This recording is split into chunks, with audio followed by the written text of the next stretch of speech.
Boy, rough start. Should we get 7 started? seconds. All right, we'll start item number 1, roll call. Miller, Here. Rosado, Here. Beck, here. Knopf, Here. Chancet, Salvati, Here. Wolf, O'Brien, Here. Callahan, Here. Meitzler, Here. Malay, Here. Ewer, Here. Saron, Here. and McFadden. Here. Okay, seems like we have 2, 4, 6, 8, 10, 12 of us here, so we have a quorum. We'll go to item number 2, just to remind everyone to speak into the microphone for the BATV recording. Item number 3, we approve the minutes for May 14th, 2019, May 28th, 2019, and June 4th, 2019. Does anyone care to make a motion? So moved. Second. Moved by Millet, second by Ewer. All those in favor? Aye. Opposed? Item number 4, any items to remove, added, or change? None, we'll move on. Matters from the public. These are for items not on the agenda. Does anybody have anything to bring before the council? Moving along, we'll go to item number 6, Resolution 19-074, approving a final plat of subdivision for Moetza Acres subdivision, 39 West 100 Main Street, unincorporated Batavia Township. James D. Moetzi, I'm probably killing your name, is the applicant. Mitzi Mitzi, is the applicant. excuse me. Close. Marty, you have this? Yes, so this is in regards to final plat of subdivision, one piece of property out on Main Street, which is in the unincorporated area, Blackberry Township. And you can go ahead and take the rest. Sure. Yeah, essentially this is a property that falls under our mile-and-a-half jurisdictional boundary. So under our subdivision code and state law, the city has the ability to review plats of subdivision in those areas to make sure that they comply with our codes and, in case we ever annex to that point. So this property, the applicant has already rezoned the property under Kane County jurisdiction to E3 estate residential, and that's basically to permit this lot to be used as a additional single-family residential lot in the future. So it is just one lot. It would have right-of-way dedication for Main Street along the portion of Main Street along this property, which was similar to an action that was done with an adjoining property that was done about 2 years ago, a subdivision request that went through a similar process here through the city and Kane County. So the Plan Commission, they did find that this was an appropriate subdivision of a property out west. They did include a condition of approval that the land cash would be paid to the city for the school and park district under our land cash ordinance rather than the county's land cash ordinance. Essentially, our ordinance, because it's been more recently updated, has basically assessed at a rate that we would collect more money than the county would otherwise for our two partner jurisdictions. So the Plan Commission did recommend approval, and staff is recommending approval of the resolution as written tonight for resolution 1974. Does anyone have any questions for Drew? Would the applicant like to speak? Nope, you don't have to, just if you wanted to. Any further discussion? Would anyone like to make a motion? So moved. Second. Motion by Ewer, second by Millet. All those in favor? Aye. Put that on consent, Marty? Can that go on consent? I believe it can go on consent, yeah. Then yes. Thank you, Drew. Item number 7, ordinance 19-35, amending the text of the zoning code, KRC Holdings applicant. Alderman Callahan? This is ordinance 19-35, which will amend the zoning code parking regulations in the industrial and light and general industrial areas, changing from one parking lot island for every 10 spaces to one for every 15. Yes. Drew? Yep. So yes, the applicant KRC Holdings went through design review on June 19th. That was to secure an approval by the Plan Commission for a 150,000 square foot industrial building at the southwest corner of Lewis Fork Drive and Fabian Parkway. Along with their application for design review, they did include a request to amend the text of our zoning code ordinance to change what effectively are regulations that create a requirement of one parking lot island for every 10 parking spaces to be instead one for every 15 spaces. The Plan Commission did discuss that as part of the design review. They did feel comfortable with the proposed change, feeling that was a balance of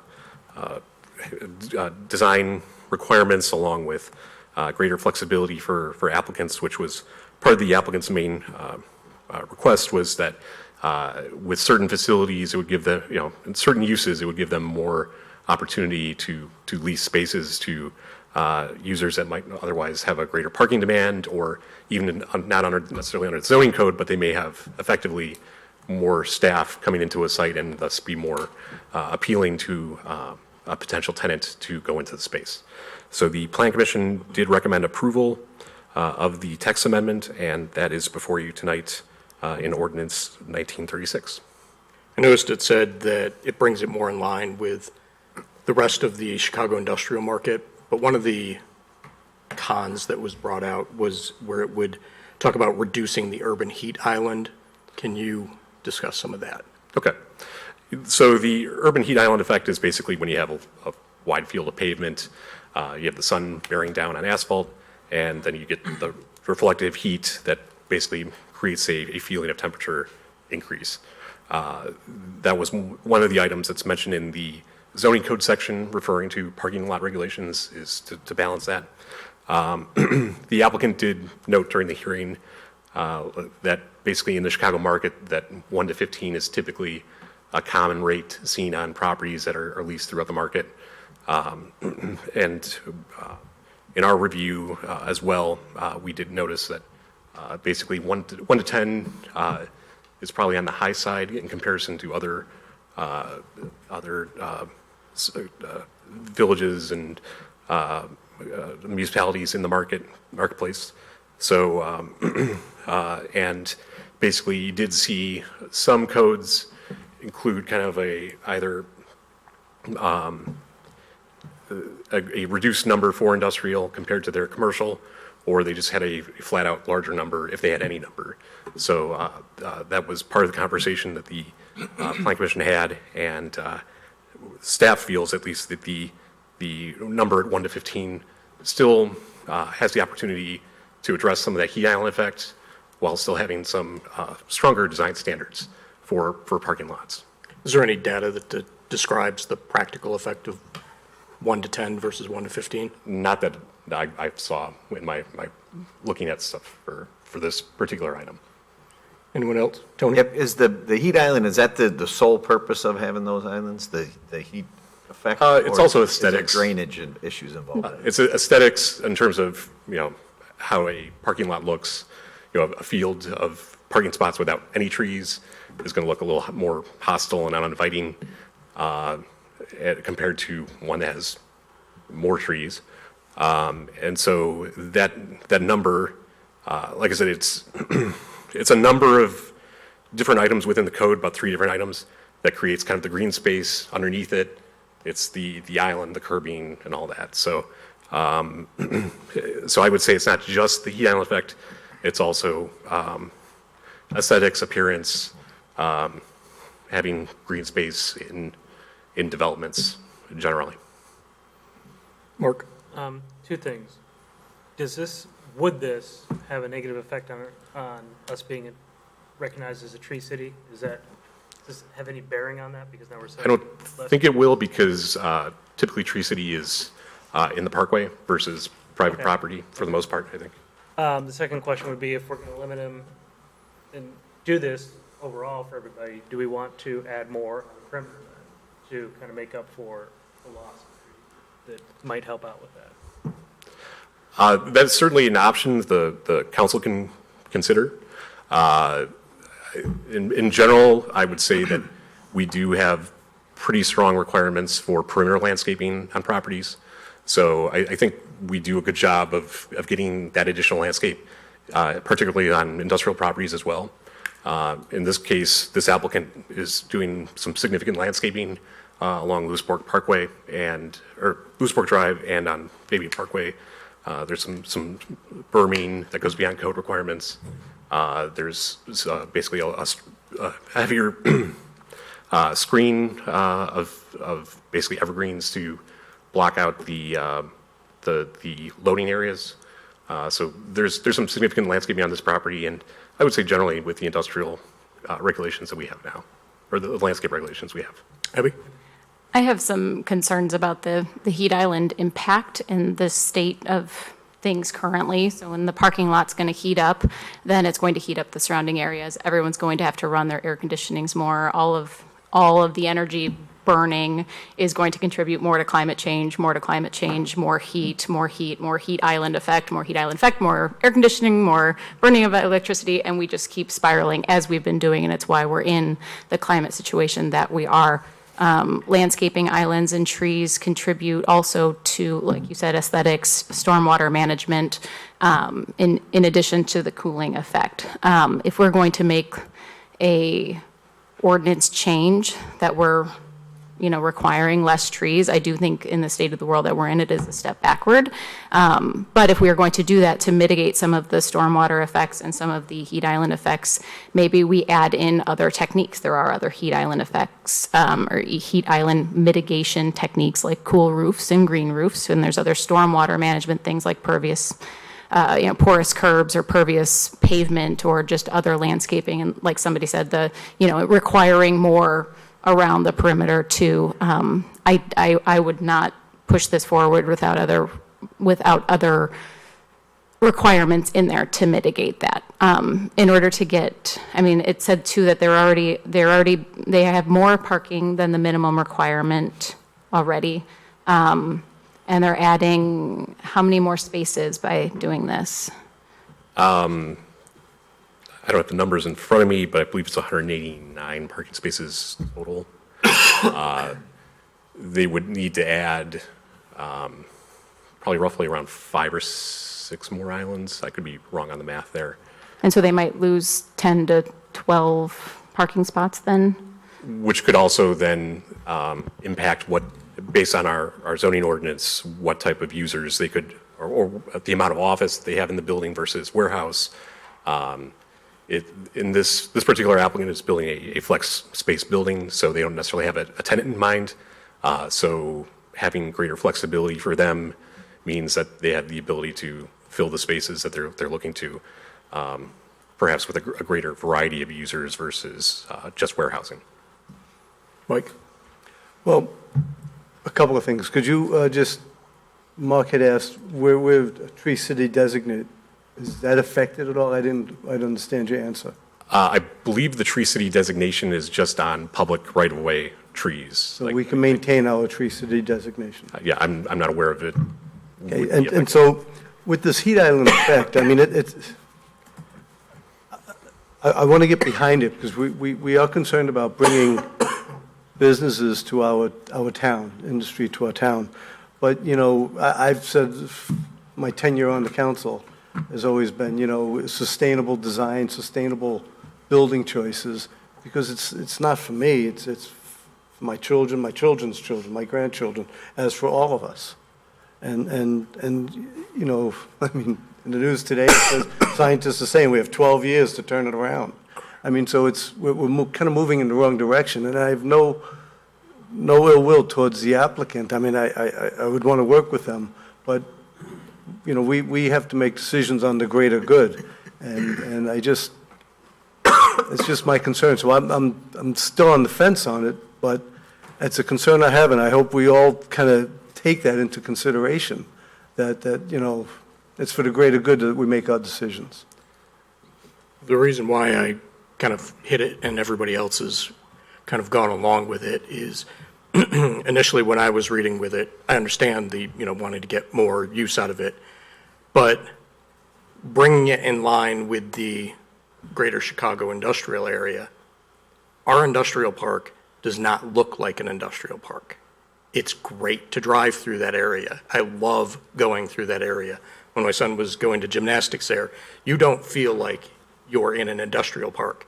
And if kind of bringing it in line with the greater Chicago area, I don't want to turn it into kind of the 294 industrial area where it's just bland, ugly, because the look of it does have a draw of its own. I know several of the industrial users that moved in specifically because of the look and the feel of that area. So there are pros and there are cons to what someone would go in there.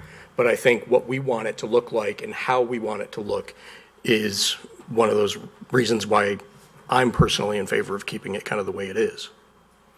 And they could also make a variance too for that one spot, for that one building, right? They could, staff suggested that they may want to consider approaching it from a standpoint of a text amendment rather than a variance, because a variance, you need to show a hardship. Sure. And that, that there may not necessarily be a hardship versus just the commercial interest of wanting to be able to lease it to the greatest flexibility. And then I would point out that most of the park, or at least the park that this property is located in, was built prior to the 2010 zoning code, and so really that was based on the business park's own private covenants. They have some landscape requirements as well. So that's kind of what it regulated much of the Far East Park, the Batavia Business Park.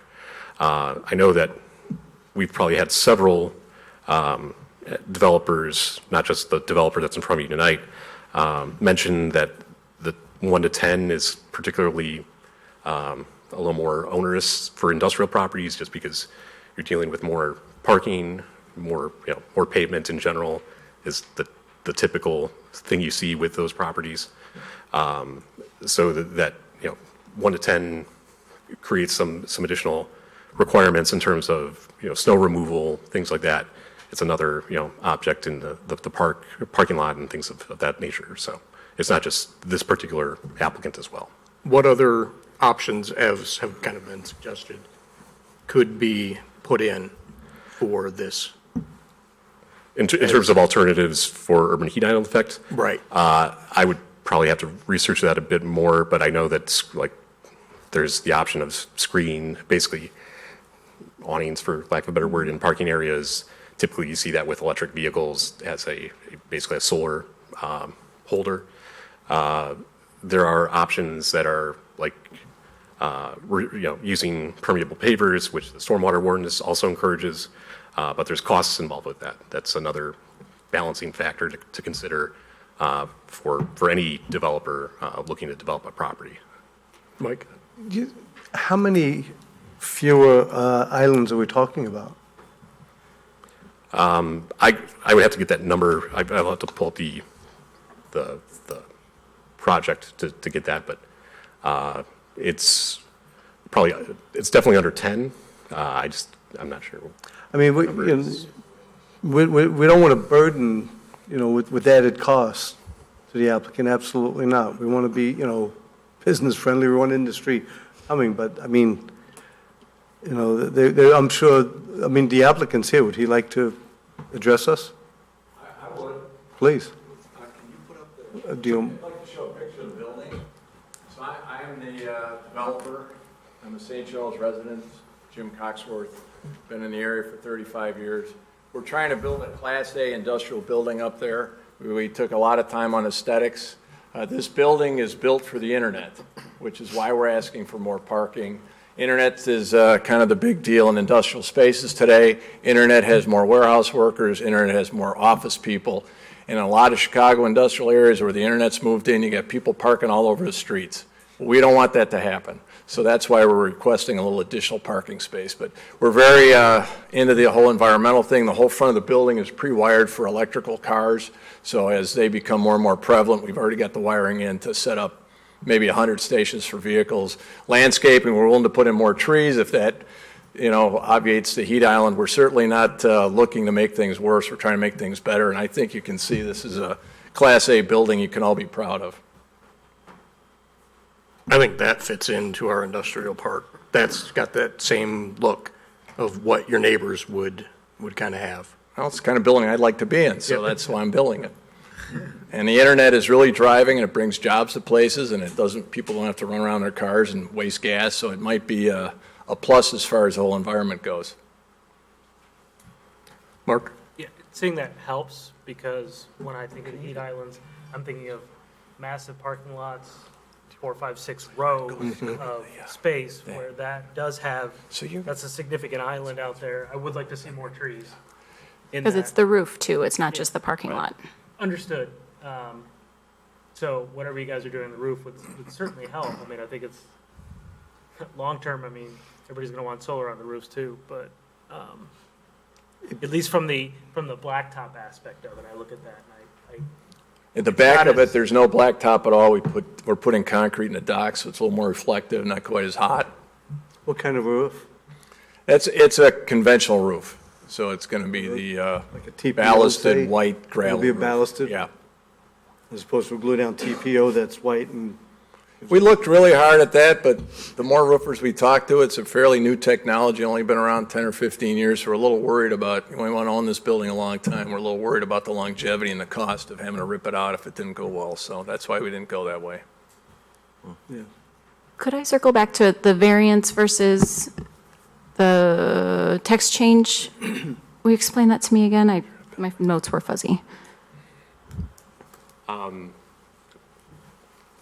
So was the question just Yeah, what procedure looks like? Yeah, So in terms of procedure, a variance at this point would require a public hearing with the Plan Commission. So we would basically have to do a new notice, new posting of the property, and typically about generally a 3-month process. It might be a little bit quicker in this instance because we already know what the particular plan is and all of that. But essentially, it would then, the Zoning Board of Appeals, which is the Plan Commission, their dual role, they would have to review it from the standpoint of, is there a true hardship with the property? Is there something unique to the property? So it would most likely not pass the Zoning Board's muster, which then would require a 2/3 majority here at the council level to approve a variance versus a text amendment. Mike? Yeah. Do we know approximately how many properties this will affect in Batavia if we do the text change? Well, in theory, it would be any industrial, light or general industrial property that is doing any sort of parking lot improvement that would trigger applying the current code. So resurfacing a parking lot that exists wouldn't trigger that, but if they're building a parking lot expansion, that would trigger the need to meet the current code for the new parking lot. So it would be basically any new industrial property, which in terms of larger scale lots, there's maybe 3 or 4 larger lots in the industrial parks combined. And then any property that wants to do an expansion of their parking lot to basically add more employees or things of that sort. So we're talking less than 10 properties, probably. In terms of greenfield industrial properties that are building new buildings. Okay. And then with the new text, if it didn't change, their parking would decrease, right? Yes. Okay. Or they would have to set aside more area, more pavement for parking as well, because as you have to add for each additional 10, you would then have to have new island, and so there's geometric concerns, for anytime anybody's looking to add parking, you have to make sure that you have enough parking area, and that's additional pavement. And then, for this particular property, they are doing the Fabian Parkway buffer, which is about 50 feet that we require of green space along Fabian Parkway. So that's along the north end of the property there. So in terms of what this property could do in terms of adding parking, other than the islands, they're kind of constrained that they would either have to make the building smaller or they would have to remove truck parking or something of that sort. I think this particular property has more green space than a lot of properties do, am I right? From what I could see. From a typical industrial property, if this was not on Fabian Parkway, that north setback would be, I believe it would be 20-foot setback being a corner with a general industrial property. So it wouldn't be quite as great as it is here. Tony, or Nick? We Oh, first. I was going to ask, is there detention requirements? I don't see that on the map. This is being located in the Batavia Business Park. Basically, the detention is all within the common facility that's east of Pearson Drive. So it was basically accounted for when they developed the original subdivision. Awesome. I would be supportive of this. I think they're doing the right things. Yeah, the concern I have is when we start to change the text, the next developer that comes along is not as conscientious about the environment. That's the greater concern I have. Clearly, there's some measures that are being taken in this project. Would it be possible to have text that, created a system to offset, say, added green space allows to take away an island, or, electric vehicle wiring, is a measure that's taken that, a trade-off as a carrot to get some of the developers to do more innovative things to protect the environment. Certainly, that would be a way to address that if the council has a concern about removing them without receiving some sort of trade-off in return. I think we would just have to develop something and probably bring it back to you. I think it would probably make the most sense to tie it to either improved landscaping standards or something that reduced heat island effect, or like you said, electric car charging station might be an acceptable way to go, in terms of. I'd imagine if there's, Mr. Coxworth talked about 100, possible stations for electric. It's already being wired for that. I would say we would have an interest in seeing more developers do that kind of thing right from the get-go. Abby? I mean, from my seat, I would love to see more developers, my background. So I've done some research and talking back when I was in grad school with LEED certified buildings and what goes into a LEED certification. And I don't think, do we have any LEED certified buildings here? To my knowledge, Not no. done. No. So I'm looking at that. We do? Oh, awesome. Aspiring to move the needle towards more of that and trying to attract some more building along those lines is obviously where my head is at. And I think where, to see the type of businesses that are going into LEED certified buildings being something that would be cool to attract to Batavia as well. I get the environmental arm looking like a big burden to development and to growth and stuff like that. And I obviously don't love that connotation, and I would love to work towards removing that, but at the same time, just like I said earlier, I would like to see us moving the needle towards requiring more towards the green effort and more towards climate change than away from it. Anyone else? And I would just add, I think that's possible if we have some incentive things, some things that are not so rigid that there can be trade-offs and decisions made. You're going to be more likely to encourage that than it's got to be this way or nothing. Can we do that? Can we do that? Do we do that now, or do we do that in the future? What's the process? We That's should where I was probably going. discuss that. Yeah, and that's where I was going to suggest that we pass this for now, because I think this one isn't what, we all have the scary scenario of what we have in mind, but this isn't it. And I don't want to hold up the process for this one, because there are the trade-offs on this building that are allaying my concerns that we have for it.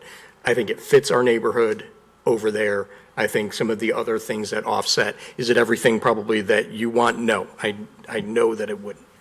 But in what we're trying to balance and have that come in, I think this one, for me, does a very good job in that.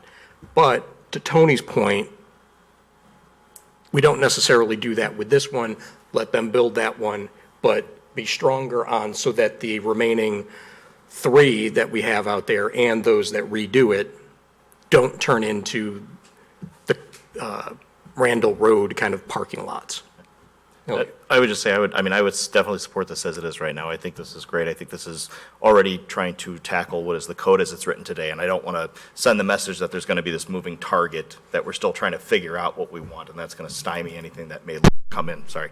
But I do like the idea of trying to, promote some incentives to help encourage a greener scape front for all of these that may be in the future, so.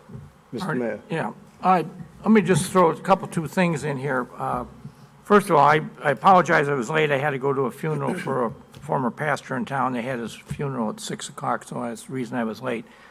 Secondly, I just want you to know that when we wrote this ordinance, and we've rewritten it several times, this ordinance has always been written so it has some flexibility built into it, just so we get situations like this. Now, I'm not arguing with anything I've heard said since I got in here, but on the same token, I think this is a great opportunity for us to put a building like this, which is literally going to be a cornerstone building to Batavia, because for all intent and purposes, as you're coming in on Fabian Parkway, this is about the first real thing that'll catch your eye. And the developers of this, I think, have put together a package that really is kind of an eye catcher and kind of sets the tempo and hopefully enhances the standard in the industrial park, because we got a few down there now that are starting to let things slide a little bit, and I'm not so sure that one of the things we need to add to this code at some future date is kind of a maintenance ordinance that says, if you start letting the windows fall out or junk cars parked behind you too many or whatever we're going to do, that we should have the ability to go in there and slam them down a little bit and require there to be an upgrade made. But right now, I totally support this idea of this building going in here, because I think this is a rare opportunity for Batavia to have a first-class, upscale, great use building there as the kind of the entry to town, and kind of sends a message of what the rest of us hopefully is all about. I got to say, Abby, I agree with you, and I've been pushing for LEED certification for years, and it's not going to happen right tonight. But I think we have a group of aldermen here, a council here that we can start pushing towards that and manipulating some of these ordinances that we can get, start to, diffuse the heat in the urban heatscape, okay? And so I agree with the mayor, I agree with Elliot that, I'm going to support it, because it is, I think, a very responsible building, and then that's what we're looking for in our town, is to bring responsible, corporations into our town that be good taxpayers, good people that they hire people, good employers, and that they have an eye on the ball regarding the environment, because that's a big thing in today's world today, and I think we're all on line with that. So, but I will support this. Scott? I like what I'm seeing here, like you said, Marty. But I do think what Tony said, I really like in terms of creating some offsetting, more flexible, options in the event that, this isn't shown. We get something that, that is, just a blacktop. I think that's a great idea. So I'd love to see that, us work that in as we move forward. For tonight's, I think this is great. I think they've done a great job with it. Joe? If there's a way to write flexibility into this ordinance rather than the change that's in front of us tonight, and the time it takes for that to happen, does that delay this project any? It would depend on, I guess, if there was anything that had to be done in the landscape chapter or other chapters that aren't necessarily affected by this right now, or the ordinance that's in front of you, that might require a public hearing where we might have to then get things, basically slow things down a bit. The applicant would be looking probably to proceed with construction, and they might just not have the ability to finalize the parking lot until that is taken care of, if they wanted to take advantage of some sort of trigger like that. Keenan? I was gonna ask, if we approve this now, anyone else that comes as an applicant to design something like this, could we, as the Plan and Zoning Commission, talk with them about providing something more like this instead of less islands, more blacktop? We can certainly do that at a staff level in terms of encouraging them to encourage best practices, look to add, additional items that might help either build towards a lead verification or lead designation for a proper or building, or have other features like charging stations or things of that So sort. we can suggest that they model something more like this. Mm-hmm. Because this is perfect for what we're looking for, but if the next person that comes in, if the text is different, might try and take advantage of it. But I would basically add to that, I mean, so long as they're building something 100% to code and not asking for code relief, then, if everything is designed to code, we're somewhat limited in what we can ask for in design review versus something, making a request for code relief. So we can, to Keenan's point, we can pass this tonight. And, we didn't have a meeting last week, a Cal meeting.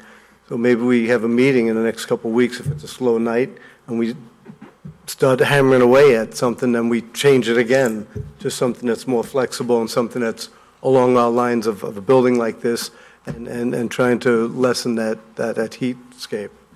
And if this issue was what was holding back 3 developers from getting it in before we have that discussion, okay, well, I'll take that. Yeah.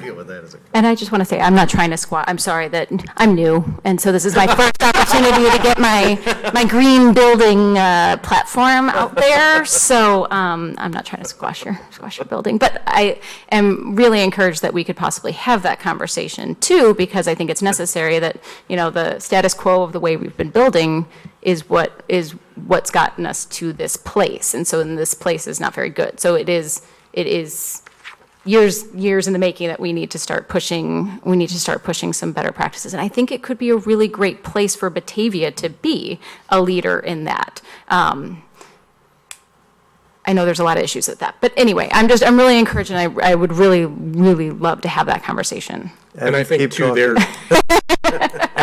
their credit, some of the things that were pointed out, that we're very glad that you brought this and laid out some of the additional features on there, because those are elements I think that we ought to kind of steal and kind of put in there. The concrete, the extra charging stations, those things are fantastic. That should be required. I mean, and I'm open for any questions too. I taught Introduction to Climate Change. I can come in here with presentations and 101 level stuff. Like, I am prepared to answer all of your questions anytime on why this is important and what we can do about it. Anyone else? Would anyone like to make a motion recommend to City Council Ordinance 19-35, amending the text of the zoning code? So moved. Second? Salvati and Malay? All in favor? I was moving, he was saying. Aye. That passes. So do you want to talk? We about will that? talk about that one, because I think this is a great building to highlight, yes. Okay, so we'll go then to item number 8, ordinance 19-37, approving a variance for a side setback reduction. Benjamin Wakefield and Anike Druin applicants. Alderman Callahan? Thank you. So this ordinance, 19-37, is going to be for the back sunroom enclosed addition is what it's considered for our purposes for this property. Joel? Yes, I can pick up from there. Yes, this is a variance for a side setback for a rear addition on a house on Ravinia Court. And on Wednesday, the Zoning Board of Appeals reviewed this, but they failed to recommend approval of the side setback variance for the rear addition to the house. The required setback in this R1L zoning district is 12 feet. The applicants are requesting a 9.35-foot setback.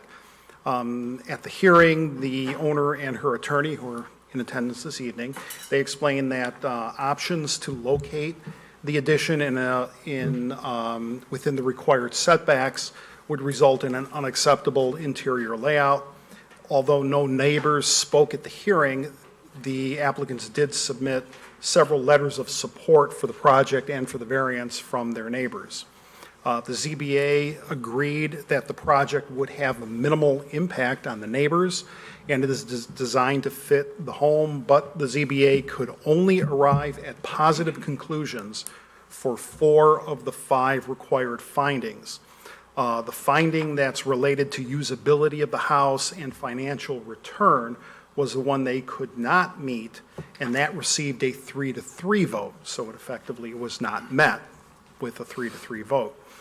The commission did, or the zoning board did note that the expired annexation agreement for this neighborhood that allowed a 7.5-foot side setback has resulted in many houses and has resulted in this house and many others in the neighborhood having less than the required 12 feet, which does provide some or present some difficulties in locating new improvements to existing homes. By a final vote of 3-3, the zoning board failed to recommend approval of the variance. In reaching that conclusion, the zoning board acknowledged its role is to review variances based solely on the findings. The zoning board did state that, that the project would fit the house and fit the neighborhood. This ordinance 19-37 is drafted to approve the variance. The ordinance includes a whereas clause that has 3 points that address factors of the project that the city council or the COW can consider in its review and include for its recommendation. And that has been done in the draft ordinance. These 3 points go beyond what is the narrow focus of the findings, and beyond which the findings, again, that the zoning board must follow. The staff notes that to approve the variance in front of you tonight, the city council must have a 2/3 vote, 2/3 majority vote to approve the ordinance. That is due to the negative zoning board recommendation. The numbers of the COW recommendation have no bearing on that required 2/3 majority of the city council.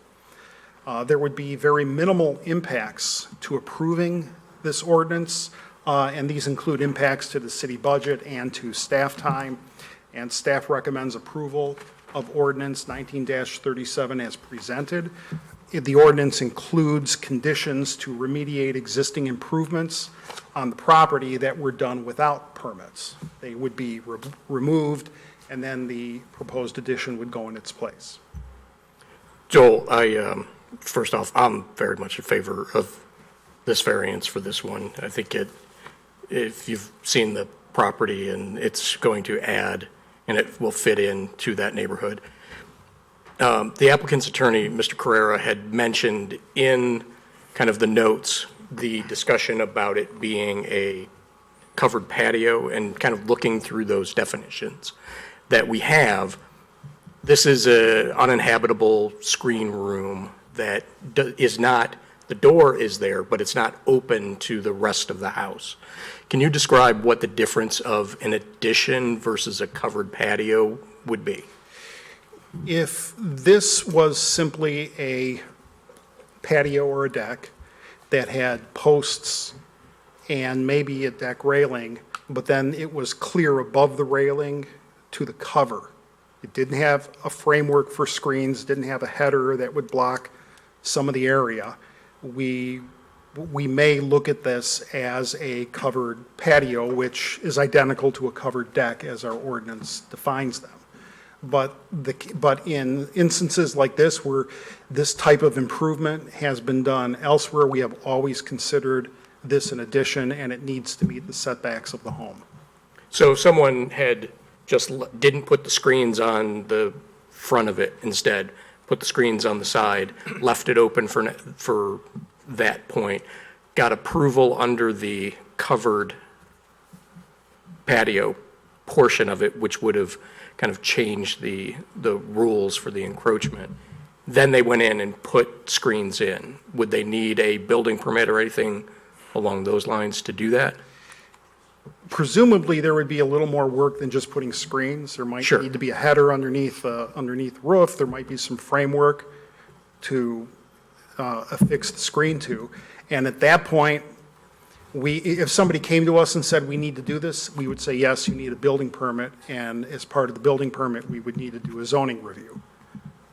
Likelihood of a homeowner actually applying for a permit, I don't know. But if somebody came in and asked first, we would say, yes, it needs a permit. Tony? Yeah, a few questions. So, that unpermitted deck that's there, do we have any idea when that was put in place? It was put in place before the current homeowners owned it. Okay. It was done under previous ownership. I can't pinpoint a date, though. Okay, and the date of 1995, if they were proposing that prior to that date, this would be no problem. They would be in compliance, correct? If the then owners of this property Yeah, I guess had if that- proposed this, yeah. then yes, it would have been allowed with the effective annexation agreement. So if that deck was permitted and it was built before 95, and in place, and just a thought ran through my head, could that be removed and replaced with this and still be in compliance? There It is. would have the same footprint. There is a limit by which we allow a non-conforming improvement. We typically don't allow complete removal and replacement of something that's non-conforming. I can't say exactly how we would review something like this. My inclination would be to say, unfortunately, it's removing something, a complete removal of something non-conforming, and anything that goes back has to meet the current code. But it would have been conforming if Right, the previous homeowner, whoever put that unpermitted deck in place, followed the law. If the removal and It was- replacement we wouldn't occurred be- yeah. 1995 or before, Yeah. then yes, Yeah. it would work per the annexation agreement. So, The annexation agreement has expired, so now the properties in this subdivision revert to whatever code is current. Mark? Yeah, I'm with you, Marty. I don't have a problem with this mainly because, it's just following the line of the house. It's not like they're making this huge addition on the back of the house that is encroaching further on it. The house happens to be angled on the lot, and if the house were straight, then this wouldn't be an issue. So I'm totally fine with it. Mr. Mayor? Yeah, this this subdivision's been around longer than I've been the mayor, and that's a long time, as you know. I will tell you that in my early days here, I inherited a bunch of problems out in this area because things weren't built right, as Alderman Malay has just related to. Things were done that shouldn't have been done and whatever have you. So as a result, this whole subdivision fell under, for about a 10 or 12-year period, some heavy-duty watch by people in the neighborhood about what everybody was doing and was it being done right and was it being done wrong. I will tell you, much to the credit of our building department, going back now, and including the ones we have, this thing has been closely watched so that there hasn't been much misdiscretion exercised out there in the more recent past, and everything has been cleaned up. Now, let me just make the observation, as the one who has received the phone calls for the last 39 years when something has gone wrong, that if there was neighbors out there that didn't like this proposed idea, I would be hearing about it, and certainly probably the 1st Ward Alderman and the 6th Ward Alderman would also be hearing about it, because if they don't like it, they're going to they know how to do it because they've done it before. Let me just say that. So this is being done by a quality builder. They're putting on something onto this house which will probably enhance the value of not only this house but the rest of the neighborhood. So I'm all for this. I think that, again, this is the flexibility is built into our code, which allow us to grant easements or, variances or whatever we want to do this is a beautiful example of that, and the fact that nobody, in fact, I've had one didn't call me, ran into me in Berkeley's and told me they like this idea. So I think this is a no-brainer. We should just go ahead and roll with this one. I agree. Would anyone like to make a motion to recommend to City Council Ordinance 19-37, approving a variance for an addition at 861 Ravenna Court? So moved. Second. Let's do a roll call since we need 2/3. Second, Malay. Malay? And first, Salvati. Salvati. Right. Salvati, Aye. Wolf absent, O'Brien, Aye. Callahan. Aye. Meitzler. Aye. Malay, Aye. Ewer, Aye. Saron, Aye. McFadden, Aye. Miller, Aye. Rosado, Aye. Beck, Aye. and Knopf. Aye. Motion carried. The 2/3? So as of now, for the applicant, it appears to go. Mr. Chair, can Yes. this go on the consent agenda? Yes, I think that'll be fine. That still needs, that we need to vote 2/3 on that. People here. Oh, I'm sorry. Yeah, we need to Can't. vote 2/3 on that one. Yeah. Sorry.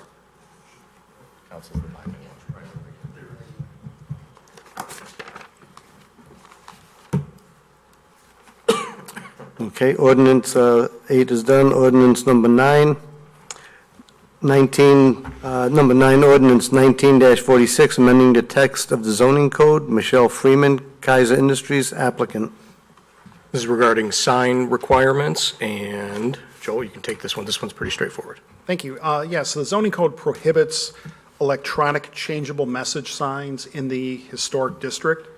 The applicant this evening, Ms. Freeman, she is here essentially on behalf of her client, McDonald's, which is looking to a future improvement of its drive-through where it wants to use video boards for the ordering stations. The proposal is to simply remove the prohibition and add in some screening requirements if needed. At the June 9th Plan Commission meeting, the Plan Commission was supportive of the amendment. They liked the inclusion of requiring landscaping when needed, and that would be reviewed through the building permit review process. The Historic Preservation Commission has also discussed the potential of this change to remove the prohibition. They were generally supportive of that as well, provided that there were some screening requirements if needed.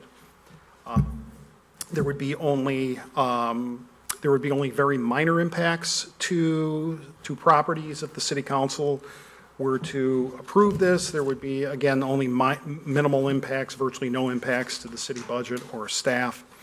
By a vote of, again, the proposed ordinance language does include a provision for added screening for any signs that would be adjacent to streets or near streets or residential properties. By a vote of 7-0, the Plan Commission recommended the City Council approve the proposed amendments to the zoning code. Does anyone have any questions? So Joel, this here, if it's going, the sign's going to be screened, who gets to see the sign? The prohibition is only for menu signs. I don't know if I said that emphatically, but it's only for menu signs. It's not for the main business sign. So typically, a menu sign would not be right up on the street frontage, typically wouldn't be very close to the property line. The signs are designed to have a limited audience of the one vehicle that is right up in front of it, or the driver of the vehicle that is right up in front of it. And if there were to be a proposed installation on a property in Batavia where the sign would have great visibility from a street, or if there would be exposure to an adjacent residential property, the code does allow for staff to require additional landscaping. So I guess for me, I mean, McDonald's has been a very responsible corporate entity in the city. They've been very, very good. But again, on my tenure here, I've always talked and was a proponent for pedestrian access to everything and to, kind of lessen our reliance on the automobile in our downtown. I wanted to make more of our downtown a journey through town, people walking about. We did the streetscapes. I always said it's a journey through our town. So I guess I'm torn. I probably will not support this just because I was opposed to, when McDonald's came before us, I opposed McDonald's having the double driveway. And I guess I'm just going to stay with my gut feeling that it's more important, that we advocate more for health and that people walk and leave the car behind, park it somewhere and start walking. So I'm not going to support this. Scott? Well, I understand that, but what if you're going to work and you need to get a cup of coffee and Get a cup of coffee. do the drive-through? The menu board's going to help me out. Let me know what's there. Still have menu boards. Well, I understand your point. In this case, I think, it's going to help identify and help market what they're trying to sell. I think they're being respectful in what they're doing. I don't have a problem with this at all, not at all. So, One point, Ms. Freeman is here this evening, if you would like to hear her Please. talk about the importance of these kinds of menus Great. to, not just McDonald's, but to the industry in general. And to your point, I do buy coffee at McDonald's. I happen to like it. Hi, everyone. If you could just state your name for the record. I will. But you can't I'm Michelle drive through anymore. Freeman. I'm with Kaiser Industries, and we're one of the integrators, one of 5 integrators, so nationwide, that's implementing what they call ODMB, the Outdoor Digital Menu Board project for McDonald's. So, and you may have seen, I don't know, these are new, so I'm not used to them. If you've been to any of some of the area McDonald's, or you might have gone to a new one, you might see, if they've been completely remodeled, you go inside, they have those kiosks now. They have digital menu boards inside, so they're LED, they're all of that kind of stuff. And they may already have them in the drive-through because we're part of a full remodel. I feel like I can't see everybody. And then there are some stores that either aren't quite ready yet as part of the whole plan, or they may have had a full remodel and they had the old boards put in, and now they need the new board, the replacement. So a couple of things, even to address your point, and I totally understand like the environmental thing, but there is a dual lane drive-through here already, so that's not going to change. The menu boards that are there are actually no longer going to be built. So that's going to be, in Kaiser, the company I work for now, they actually built a lot of the original ones. So they're not continuing to build them, so they won't be able to be maintained. They won't really be able to get replacement parts for much longer, so they really do need that. If in some areas where it's not going to happen, I imagine McDonald's will figure something out. But for now, that's the boards that are there. And then what we talk about too a little bit, they have what they're calling pre-browse. So right now, and maybe not this one all the time, but you know how they put those stakes in the ground and they have different advertisements and all of that. They call it POP, point of purchase marketing. Those are set to be eliminated, which goes to your sustainability. That is one of the things that they're looking for, is by having the digital menu boards, they're not flashing, they're not having videos on there. They remain static. They only change, just like the manual ones are changed now for menu, breakfast to lunch, lunch to dinner, maybe dinner to a new late night menu. Who knows what McDonald's will do. And then the pre-browse are set to be like 15 feet in front. So if you're in the second car, instead of having all of that other stuff, there is and it's half the size. And these are all smaller, by the way. I can give you the measurements if you need them. That is just for somebody, if they're sitting there, it's the same thing. It's going to tell them what's on sale, what's a special, what they're having, etc. I'm trying to think what else. Do you have any questions? Does that answer some of your questions?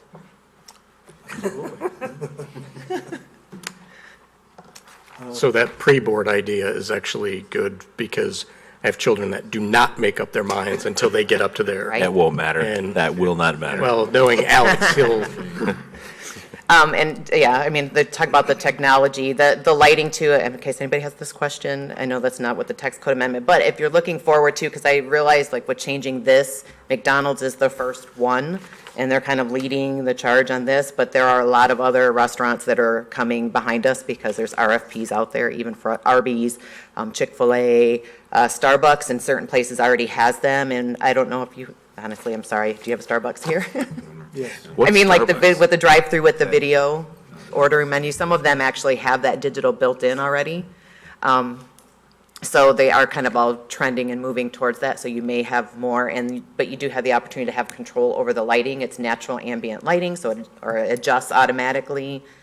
It's almost 40, I think I did my math, it was like 45%, the brightest on the new boards are 45% less than what the static fluorescent lighting is currently on these boards. Yeah, you mentioned the inside kiosks that that are self-serve. Is there plans to have the drive-through self-serve?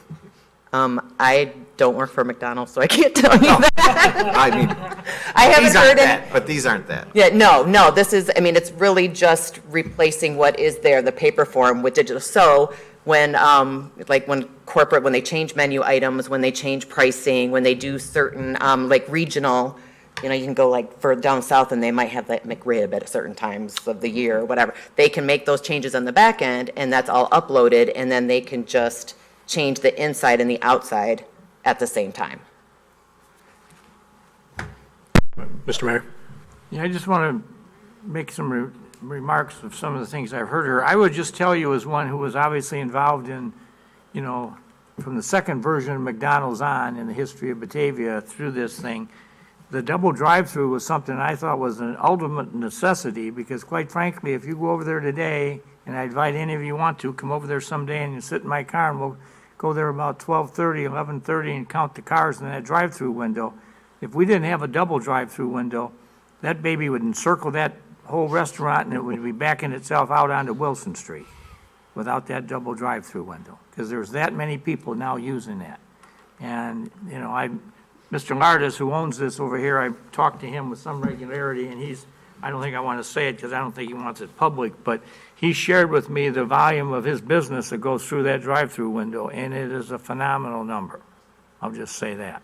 So, I mean, whether we like it or not, this is the wave of the future, or this is what the current world wants. And they all want to go through that drive-through window, and having a double, it seems to make it go a lot quicker, and at least I think it saves the Batavia Police Department from having a problem with those cars backing out onto Wilson Street. And I'm very serious when I say that there would be enough traffic there on certain times of the day that those cars would be backing up on Wilson Street if there was only one voice to talk to over there. Abby? We'll never see them anywhere but a drive-through, right? These aren't going to be like menu boards in a window somewhere someday, like, or anything like that, right? Does it prohibit it, like where they can be? It's probably The ordinance? That's a him.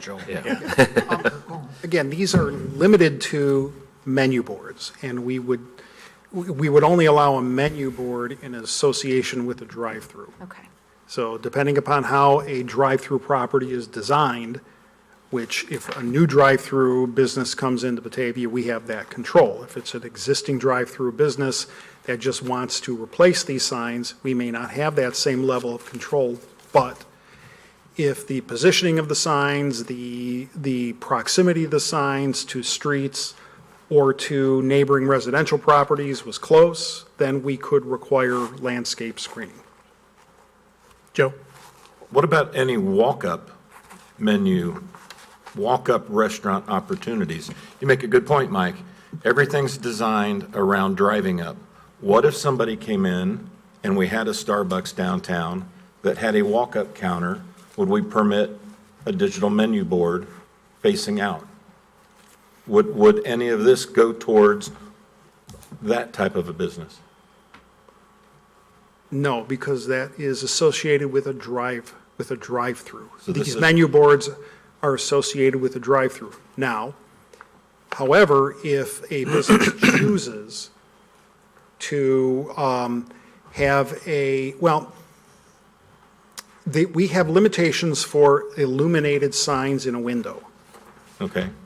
And it probably wouldn't be practical to have a video board for a menu sign in the downtown. We just have, our illuminated window sign allowance is so small, it wouldn't be practical. I guess, Oh, well, I was just going to ask Ms. Freeman, do you know of any, do you make any signs that do just that go into businesses that walk up? Well, Kaiser actually does make signage, and I'm going to say I just started with them last year, and I've only been focused on this, so I haven't been on the sales side, and I can't really speak to it. Sorry, Okay. not a good salesperson for them.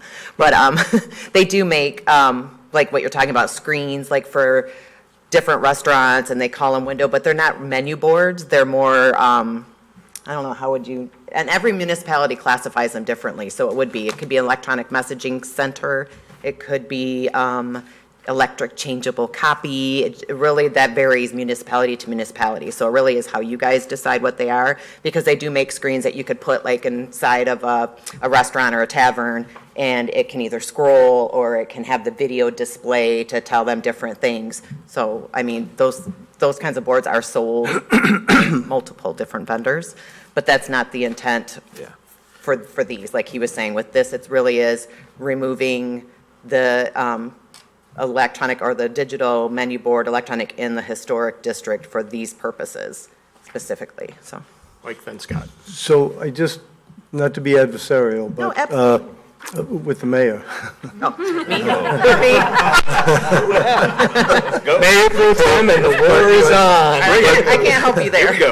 But, you know, I was opposed to the double drive-through, and the point I'm making is a little bit off-center here, but I was opposed to it, and we got the double drive-through, and it works wonderfully. It does. It works well. I have no complaints with it.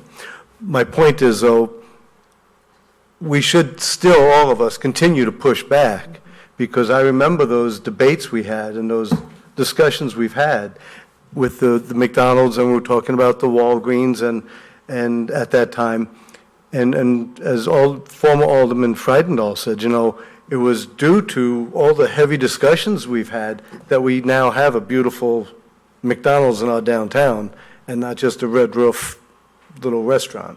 And so I think, you know, there's a lot of benefit to when we do question, but petition is coming before us, that it's important to do.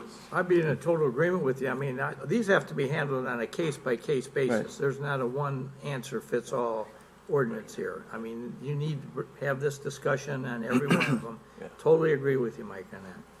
Scott. And that was my point, too, because the use is going to be what's stake here. So like Dairy Queen, I mean, they have a walk-up service. That could be something that they want to go to. That's something that we would need to address at that point, right?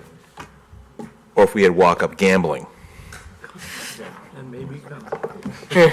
Or walk-up popcorn cart.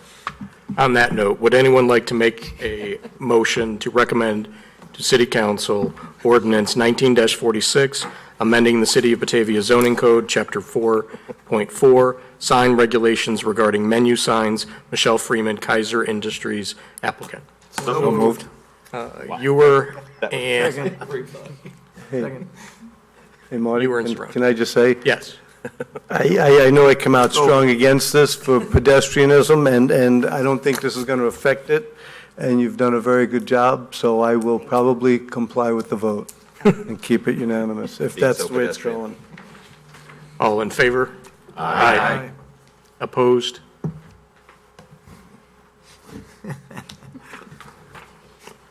Can go on consent? Consent, That can go on consent. please. Thank you. Okay, item number 10, Resolution 19-75-R, agreement with Shop Design Associates Incorporated for design of entryway signs. Scott, are you taking this one? Callahan? I can, yes. This is regarding Who's the entryway signs, the engineering This is, portion side of it. this is city services. Oh, sorry. I'm sorry. Just used to seeing everything Yeah. CD. That is not, is that you, Nick? No? Okay. Who is city No, CD. services? I am, Oh, but I'll let sorry, Mike. Scott. Mike Vasoto. Yeah. Alderman Vasoto, please take it. Yeah. In absence of Laura not being here this evening, this is the agreement with Shopee Design Associates to do the, we'll just say it, the nuts and bolts of the design for the entry monument signs. They are going to basically put together the specifications that are required to develop the entry monument signage so that we can go out to bid for actually constructing these signs. So the contract is for the $9,275 and not to exceed amount. We did have $60,000 budgeted for this, of which we've spent around $3,200. So the remainder then would be available for this year to construct however many signs we're able to get once we go out to bid on this.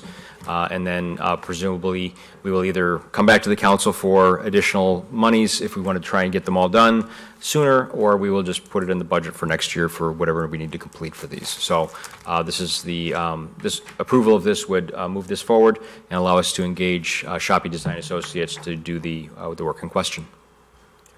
Does anybody have any questions?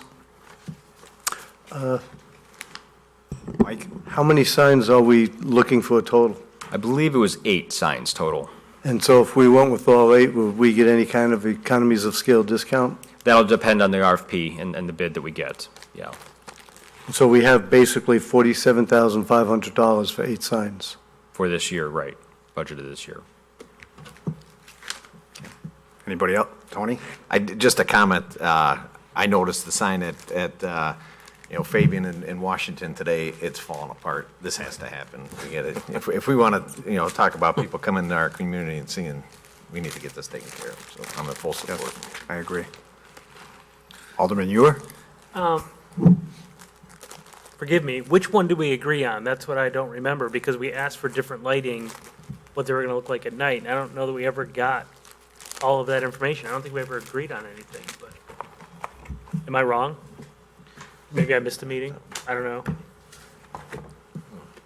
It got narrowed down to 3, right? 2 or 3. Yeah, so what are we paying for? Yeah, and I guess is what think don't- one of the things that Shopee is going to do is give us some alternates for Yeah. the different ones, because there's going to be different sizes to some of these signs too. So, because, some areas may have this larger sign and they may have a smaller sign depending on what the circumstance is. So, and then I think they were going to give us a lighting versus non-lighting option Yeah, as that's well. what I thought, and that's what I was, remember as okay. well, yeah. Right. So I wasn't sure if we were saying, yeah, go ahead, do that one, because that's what I was missing here. So Right, and some of this them, is them to- some of them we may not be able to do lighting initially because there is no infrastructure there at that point. So, But this is really for them to do more work to give us, this is to develop the specifications so that we can then go out to bid for these signs. but we didn't decide on color, and it was more of a discussion, we never came to an agreement. Yeah, and unfortunately, Laura's not here to speak to that specifically, but I think that there was an option or 2 options that were They were in very- line, they're and all very I think the similar. difference between them is not going to be substantive to the RFP per se, so. I think the biggest difference was whether the lighting. Well, on there it. was the stone versus brick, and, I think we said. We were talking didn't want to man-made, say- we were talking We already man-made said like versus limestone, it was- natural. Yeah, So- but I just want to make sure that what we're doing here is, but I just never felt like we said, that's the one, I don't know. Right, the big steel one. Yeah, Right. wood. Sure. Plastic. Any suggestions? Do we want to table this till the next city council meeting? Well, basically, Or, we're I'm just sorry, the asking next Shop Design community. to. This allows Shopee Design to start developing the Start developing specifications to go to bid. It's not actually going to bid. We would still, Right. come back and do that. It has to Just to clarify, what we're voting here is to recommend it to city council for full approval. So can we ask for this memo to be revised with the specific request of, from the last conversation, what the design was, the agreements were that we kind of came to? That gives staff enough chance to go look back Yeah, and we go can through. we can certainly do that. Yeah, that'd be great. Okay. Good point. Probably bring some of the pictures back to us so we can refresh our memories.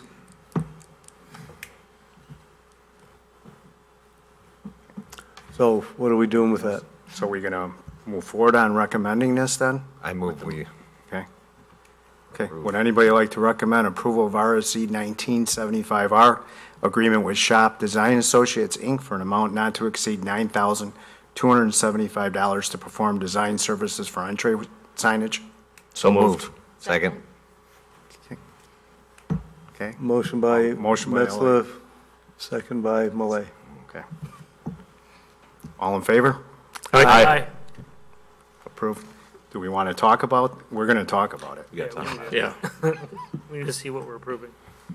We need to read it before we approve it. We can discuss a tail fin at that time. Flames. Item 11, Resolution 19-076-R, license agreement with Batavia School District for construction, Smith Court Sidewalk, Government Services. Who, I don't know. That'll be Drew, Alderman McFadden. Thanks. Thank Yeah, you. this one should be pretty easy. Back in 2007, the city passed an ordinance granting a conditional use to the Batavia School District for the expansion of Alice Gustafson School for an early childhood education center and some classroom expansions.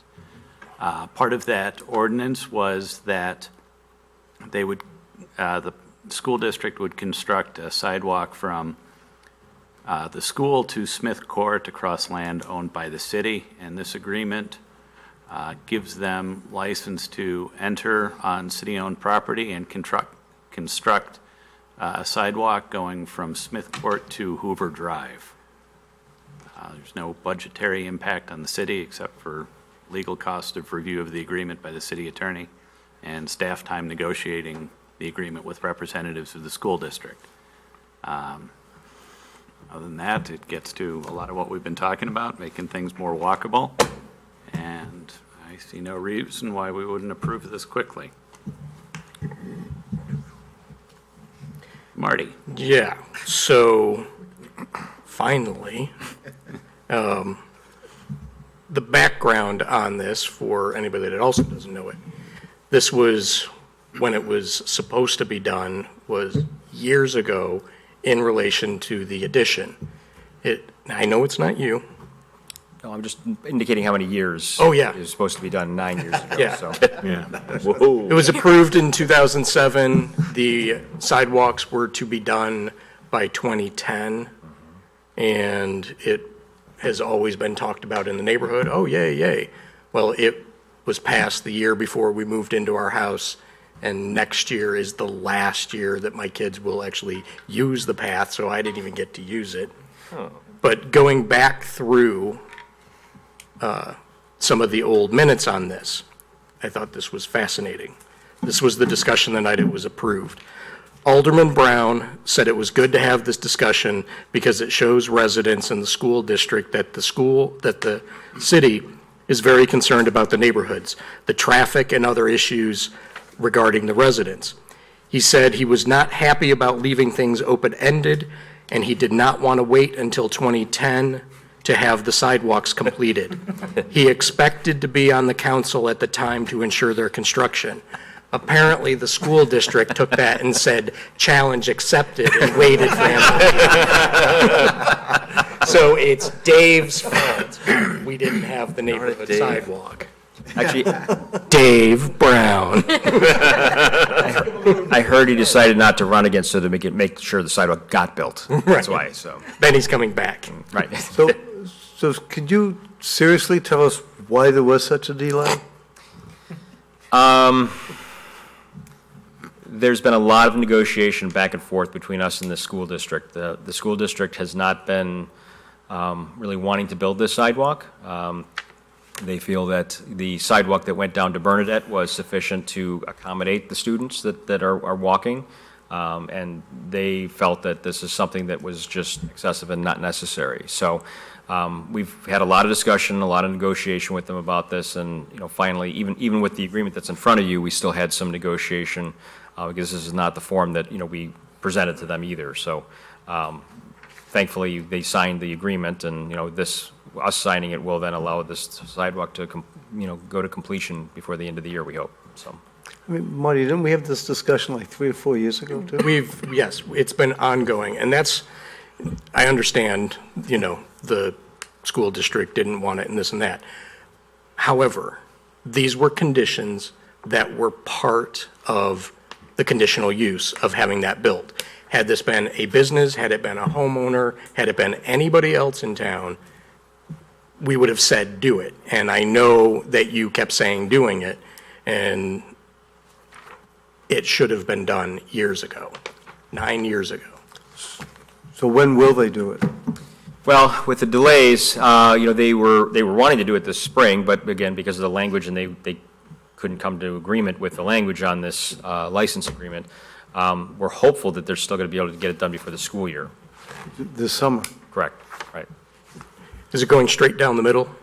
It's curving, but essentially it's going to divide the city property there. Part of it's going to go on the Purott property, and part of it's going to go on the Rudy property. They have easement agreements with those two individuals, so it'll be kind of a curving sidewalk because it has to work between the trees and the pedestals that are on Smith Court also. So we had to kind of shift it a little bit. So it'll be more or less straight. And that's what stopped it, because it was going to go around. It's not going to be the right angle sidewalk that was originally proposed. Which was completely a waste of doing it then, because none of the kids are going to walk around. They're going to do the straight path. And then after this is completed, then the idea behind this is to then survey the actual sidewalk location, and then use that as the basis for a property line to split so that we can sell the property to the adjacent owners. Right. Joe? I had a question when I saw this, and you're talking specifically about this instance where it's been 9 years, there was an agreement in place, it was a condition of the agreement. What other agreements are out there that have conditions that haven't been met that we don't know about? With the school district? With or just anybody? in general? In general. Sidewalk specific. I'm looking at any of these that, I was astonished when, I thought at first this had to be a typo. This couldn't really say 2007. Right. Boy, she meant 2017. But then it was like, are there others that we've made on any annexations, any conditional use permits, where there's been a condition that somebody hasn't met that we're not enforcing? I can't think of any specifically at the moment. We have been pretty diligent, and, the difference on this one is this is a governmental body. Yeah. So there's a little bit different Understood. handling of things with that. If it were somebody that was just a property owner, we probably would have written a citation or, stop work order or something to that effect and said, okay, you need to comply with this ordinance.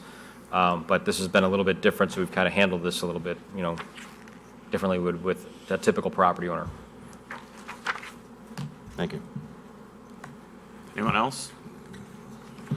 Somebody want to make a motion to approve or to recommend to council approval of Resolution 19076R license agreement with the Batavia School District for construction of the Smith Court sidewalk? So moved. Second. All in favor? Aye. Opposed? Consent agenda? Consent agenda.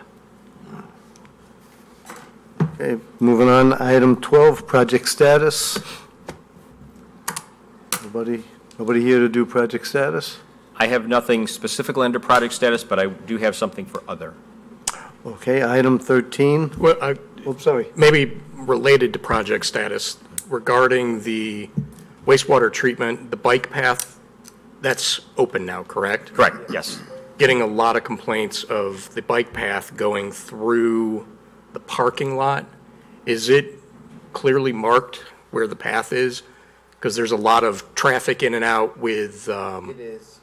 with kids that are kind of going through the parking lot to get to the dance studio, and I'm hearing there's bikes that are just, Going straight. yeah, that are kind of coming close because the The signage that, when you stop at that stop sign, you're supposed to make a right, but the sign that has the little bike sign with the arrows is not directly in front of you telling you to turn. You have to know to turn, and then you see it further down, probably about, 100 feet or so. Right. So if you're just, I can see, because it is like another street that goes straight out. Right, and I think that's kind of confusing because, the kids that are at the dance studio, I've heard, are just kind of going back and forth, and they're looking for cars, and they're not, the bikes are just poof, coming straight through there like it's a road. So you're saying at the west side of the treatment plant building, they're just going straight through? Is there, I haven't walked down it Where the since food they pantry opened is, it. right? From the food Where pantry the straight stop through the sign parking for lot. us, for the bike. Up And and is there a stop? Oh, I'm sorry. Through BEI's parking lot. Yeah. When you come down to the road, there's a stop sign at the bottom. Right. They're just flowing straight through that and going into BEI's parking lot. Right. Right. Okay. Anybody else for another? I have a couple others. I have, years ago, or maybe 1 year ago, when we were doing a BEC report, I had mentioned this walk-friendly application that I was working on. It's like the bike-friendly designation that we have, only for pedestrian friendliness. So I had the ambitious hope of finishing that in a couple months before I had my last child, and that did not happen, and then it has not been finished since. It's a 60-page document that I've gotten most of the way through and had a lot of help from community development and public works.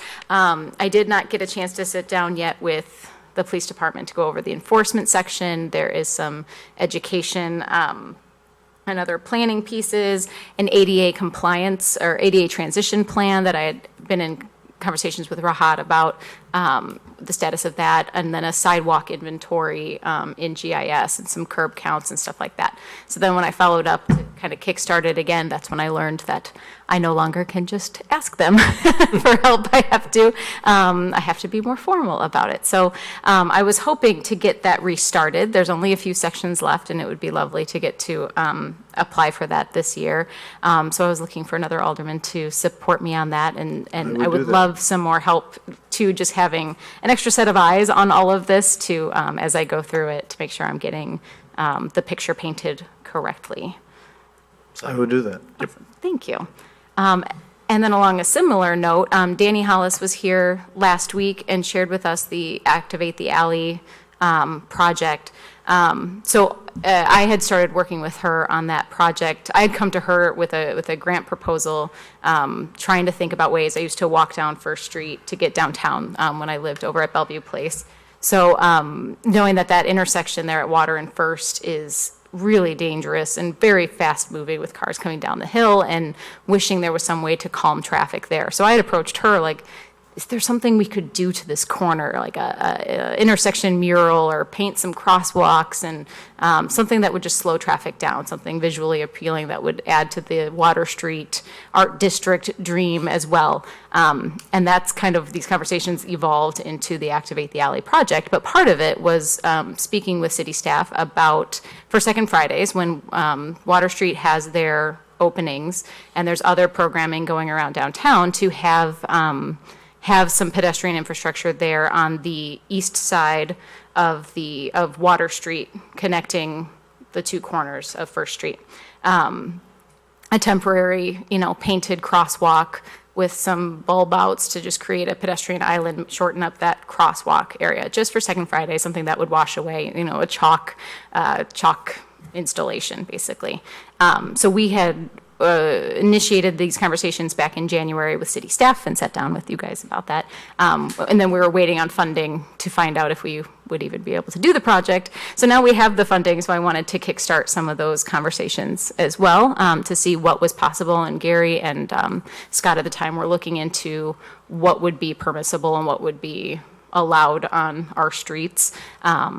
And then we just never followed up, just not knowing if it was even going to happen, and now it's going to happen. So would also love some assistance or some second on that to get those conversations rolling again and see if we could get something temporary for the August. Second Friday would be amazing, but if not, the 10-year anniversary in September is what we're really pushing for, when those murals start to get put up. Yeah, I've talked to Abby about this one. I fully support this one. And when you see how many other places, other communities that have done this, it would be unique to this area, it would be unique to Batavia, but it's not entirely out, it's not untested. And there's a lot of great drawback, or not great drawbacks, there's a lot of no drawbacks for it that actually shows that it promotes everything that we're trying to do in the downtown. Make you a drawbridge. So I will second you on that one. Thank you. Okay, anybody else with another? Tony? Yeah, we talked briefly about this, I think it was the last cow, the Highlands with the bridge under construction, getting a huge amount of phone calls and emails about traffic coming through there. And I've seen it, and we have, before they started that bridge, I asked the police department did a study, and they did add 2 stop signs there, right at the Highlands Park there. Familiar, the north end of Prairie ends at Thoria, and there's a park right there, which wasn't even labeled because it's a Geneva Park. They put up some signs, and they did decide to make it a 3-way stop instead of a 1-way stop. So the neighbors were very happy about that, and then all of a sudden, this bridge happens, and now the traffic's coming in. There, when you're leaving the subdivision, there's temporary signs up for road construction that you're entering, but there's nothing for cars coming off of there, cutting through that neighborhood. And, I guess the appropriate people that I need to talk to aren't really Not here here tonight. It is a big concern because we're getting some truck traffic through there. And I don't know, does anybody know if there's options of some temporary things that can be put in place during that construction? Whether they're, no through traffic signs or speed bumps or. Speed bumps are a very problematic issue. We get a lot of people suggest it, and then once it's there, Yeah. they're screaming, you knock my front alignment's out of whack, I want the city to pay for it. I would not be in support of speed bumps. Point made. I think there's a lot of other things we could do. Would be very supportive of that. Yeah. Speed bumps, I think, are, Or maybe even a temporary stop sign at that first intersection when you come off of, the big one is coming off of Thoria, which comes right off of Fabian. Then there's an intersection right there at Orion, and then, but I'll email the chief again. yeah, I'll mention to him tomorrow. Yeah, we have also talked to that at the staff meetings. Chief is aware of the situation. They have been monitoring it. Their concern is they don't want to use a sledgehammer to, take care of something that you could do with a thumbtack kind of thing. So Yeah. they wanted to just do some monitoring and progressive, enforcement of certain things if, it gets worse. So, if we start putting signage up there, depending on what type of signage, people may get used to that, especially once the bridge goes away, that type of thing. And it also may restrict access for residents to get into the subdivision too, depending on the circumstances. But he's aware of it, and certainly, we can talk to him about it. But if you want to chat with him about it as well, certainly do so. All right, thanks, Scott. Anybody else for another? Mr. Mayor? Yeah, the vast majority of the months in the year have 4 Tuesdays.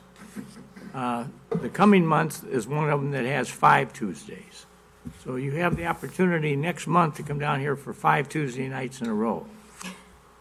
Boy, I I'm guess so I would happy tell you, about as one who's been here a long time and knows what holidays can do to a week, and people suddenly have people coming in or traveling or whatever have you, I would strongly recommend to you that you not have a meeting next Tuesday night on the week of 4th of July. Because you got 4 more weeks after that to have meetings, unless somebody's got some real intensified thing that you need to have a meeting about. There's going to be 4 of them, just like, the rest of the months have 4. This one's got 5. There's a couple other months that have 5. And it's your call. I don't mean to speak for the rest of the council, but I think we'd all be in agreement. I'm actually not going to be here next week. I'll be out of town as well, so that's fine by me. Okay, well, I just thought I'll be here. we should have it out here. Be here all- That being said, let me just say that you're in for some fun and games here in the end, as we go on to the month of July. I've never quite had it quite like this before, but I've got all these people wanting to come in to Batavia with such things as marijuana licenses for recreational marijuana. I've got several people that want to bring in gaming machine cafes or gaming machine operations. And the way the ordinance is written, it's all conditional uses. So, Scott and I have talked about this. I think what we are going to suggest is, instead of having everybody go through the conditional use process, that we have kind of a reality session with each one of these people, one at a time, as to what all you feel about their ideas. And, this gambling thing in Illinois, I don't know how much gambling we're going to have here before, I'm talking about statewide, but in Batavia right now, I've got 3 that are beating my doors down. One calls me twice a day, and he's trying to put 5 machines in one of our grocery stores. And then there's another guy that wants to get himself out on Randall Road in front of one of the empty stores at Walmart. And there's another guy then that wants to put one in downtown Batavia near the bridge. And they are these things, if you want to see one, they're out in the south suburbs now. They're called Dotties and Betties, and they can bring in 5 machines. And if they have to have a liquor license, they'll have a cabinet in the corner or a cooler in the corner with maybe a 6-pack of beer, and they'll sell you that. But they want you to just come in and gamble. And I will tell you that what it seems to me, why we are doing this is we are the home to 4 senior citizen communities right now. We're about to have a 5th. And one of the real essences of gaming in Illinois seems to be the senior citizen community. And so there's suddenly this great rush. The intersection at Fabian and Randall is real popular for all the people about wanting to talk about putting gaming in here. So all of you need to put this on your thinking cap. And then I had a call today. This is a total new one. Somebody wants to open up, I guess on Windmill Cities Day, we're going to have a pop-up patio over at Old Pal Joey's. Now I've got somebody who wants to have a pop-up bar for a 2-month trial period in Batavia. Now, the way this works is for them to get a license, they got to go to the state after we give them a license, and I'm not sure how the state's going to react to 2-month-long licenses. I think there may be some reservations on their part about this. But that'll be coming to you too, and I just thought I'd give you a fair warning that there's suddenly all these people in here. Then with the passage of the marijuana bill, you know, again, that's not a conditional use under our ordinance, right? Actually, it's not permitted, Not permitted. Under the current ordinance, Okay. right? But we have already people inquiring about, are we going to allow for marijuana, recreational marijuana dispensaries? And I will tell you that in the last 2 weeks, the Batavia Police Department has had just an unbelievable record of occurrences with things involving drugs. Never seen anything like this before, and Dan will come in and tell you about this. And I asked him to be prepared to come in and talk about this in the very near term, because we're having some stuff going on here that is real strange. But I will tell you, we're not alone in the fact that last week I was on a call with the executive board of the Metropolitan Mayor's Caucus, and everybody else on the call was having the same sets of problems. And so I think we're going to have a meeting of the Mayor's Caucus very soon in which the topic is going to be the recreational marijuana law in Illinois and what things we can advocate to that law to bring some control to some of it.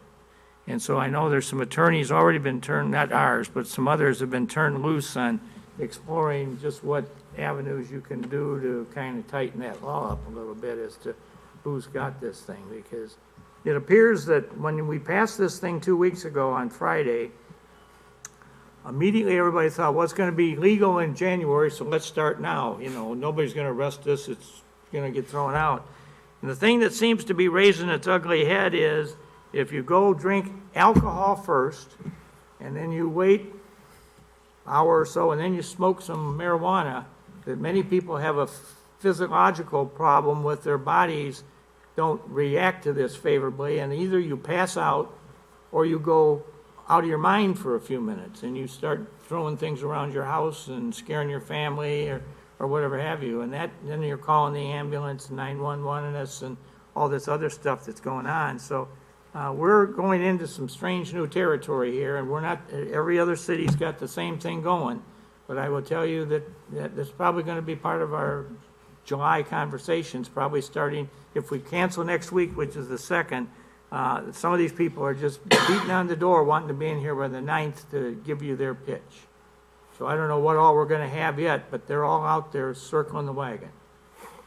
Well, it sounds like the state, you know, and their rush to money didn't really put enough thought into passing this law. Well, it seemed, Yeah, I mean, when it comes, I mean, you guys know my thought on the gambling and everything, and we'll throw marijuana in there. We have a choice. We can be Batavia or Pottersville, and I choose Batavia. So I'd rather stick with the wholesomeness that we've tried to build around here, and I'm not. I can tell you every single one of them that comes in front of us is going to be a no vote for me. So well, you're going to get that chance. I'm ready. Just so you I know, like saying no. It's coming. Okay, Scott, another? I have one more other. We have a request, I think, in their reports that we've had for you. we've indicated some projects that are going on, and one of them is the Target store on Randall. And let's see if I can get this a little darker.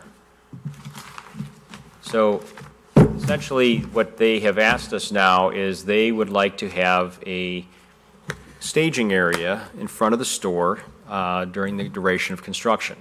So the area here in yellow and green is the area that they would like to have as a staging area in front of the Target store.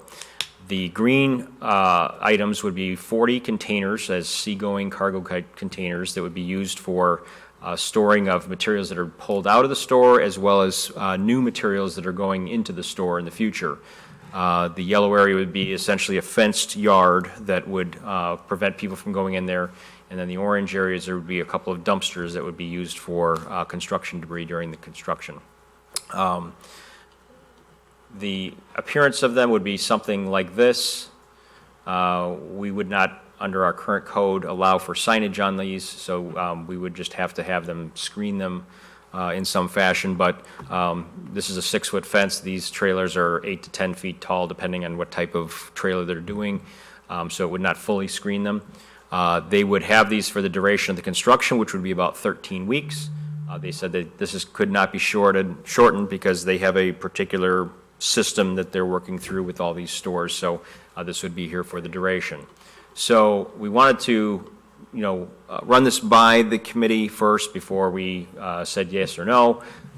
It would require an administrative use permit, the reduction of parking spaces. They would be losing about 115 parking spaces, maybe more with some of the dead-end aisles that would happen here. But we wanted to, advise you of this and, make sure that, if you are, I think the mic just cut out again. So if you're in favor of this, then fine, we can do that. If you're not in favor of it, then we can try and discourage them and say, look, you need to do something else. They have said that there are circumstances where, this is a cost savings, obviously, for Target because they're doing on-site warehousing and storage as opposed to putting it on-site and then shipping things back and forth. If we are insistent that we are not in favor of this, they will figure a way to do it differently. But this is what they've approached us with, and they would like us to consider this. Scott? I was just going to say, what is their alternative? Store it off-site. Yeah. Yeah. They would find a warehouse or something like that and store all the materials off-site somewhere. Traffic every day and night. Mr. Mayor? Yeah, I would encourage us to cooperate with this. Target probably it's one of the best sales tax generators that they have. I've met with them. They've got a beautiful plan for remodeling the inside of that store. This will be one of the first ones that's been done, and it's going to be, this was one of the first 11 that they opened in Chicagoland, so they've kind of followed their history of who's been there the longest and who needs to be the upgrade. Our numbers in Batavia continue to remain very, very good. It appears that a lot of the business that we lost when Sam's Club closed, a lot of it ends up now here. That's good. And so anything we can do to kind of keep these people happy. I will tell you, when Tanqueray Burke Stratton came in here to build this, they were the ones that originally had built the Jewel out there, and then they got the contract to site the new Target stores back in 1990 or whenever this was. And they came in, and at the time, this parking lot for Target standards, as I remember, was quote-unquote overparked. In other words, they had many more stalls than they needed for their operation. And I go out there now and I see a lot of this stuff up by Randall Road is most of the time empty. They originally had some ideas about maybe throwing a couple of restaurants or something up there on the front end, but then Target, I think, really wants to protect that visibility from the street.